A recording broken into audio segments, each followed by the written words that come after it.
tell you what, we've got some reading material that we would love to share with you and that you need to know about because it's part of Texas lore when it comes to spooky stories. But it's an actual story that is part of our history.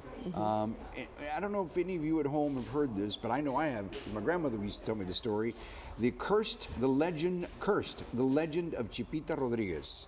And with us is an author, Alcario Cary Cadena, who graduated from high school, Texas A&M University, Corpus Christi. Yes, sir. ¿Verdad? Sure did. And you're working on a documentary about Chipita.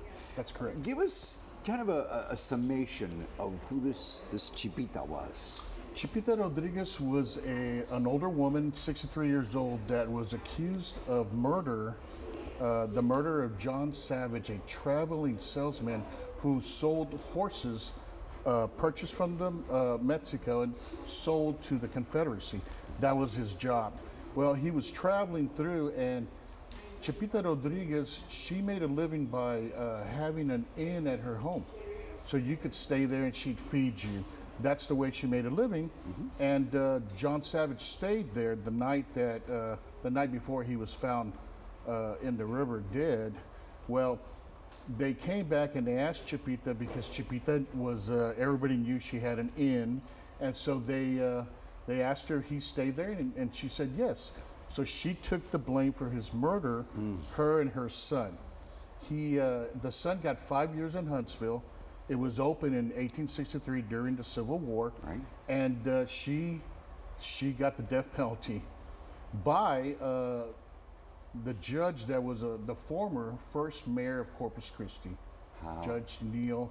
He was the Corpus Christi mayor, the initial one, 52.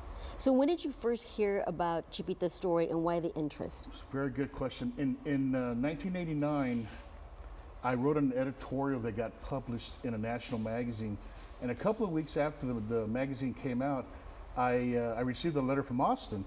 And this letter from Austin was from a politician. And I've got the letter here somewhere in there.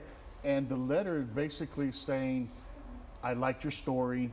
I'm so glad that you accomplished your goal, and it encourages others to do the same. Well, fast forward to the 2000s, and I started writing screenplays. And I found a story, South Texas story, because I love Chicano stories and Mexican-American stories, and I want to tell the world. And I found a story about Don Pedrito Jaramillo. Yes. So I wrote a screenplay about Don Pedrito. I turned it into a book. Here in November, I'm going to have the second edition finished, so it's going to be for sale on Amazon. It's called The Curandero. But after that book, after that screenplay, I started to think about a second story, and that's when I fell into the story of Chipita. During my research with Chipita, I found that Senator Carlos Truan, he was involved in the story somehow, and I was like, okay, so I researched further, and I found that he and a colleague had submitted a resolution to the state, resolution SCR 14, and that resolution virtually gave Chipita her innocence and apologized for the travesty that she encountered with the judge. Incredible. The person that he worked with at the state was the same person that sent me the letter, and that was Irma Rangel. The great Irma Rangel and the fantastic Carlos Truan. Absolutely, two amazing people. I met with Carlos, we had lunch, we talked about the story, and I wrote the screenplay and I wrote it into a book. And my writing partners in Mexico City, Carlos Dragon, he called me, we collaborated on the screenplay, and we collaborated on the book. Now, how can we get our hands on this? This book is already on Amazon, and actually I'm going to have a book reading at the Half Price Bookstore October 19th, the next Saturday, and it's going to be at 1 p.m. Very good. I hope that all my classmates from the 40-year reunion that's going on Friday and Saturday this coming week, I hope they show up to the book reading to support me. Very good. Wow. Absolutely. We'll do that. Thank you so much. Thank you so very much, Alcario. We appreciate your time. Keep it up.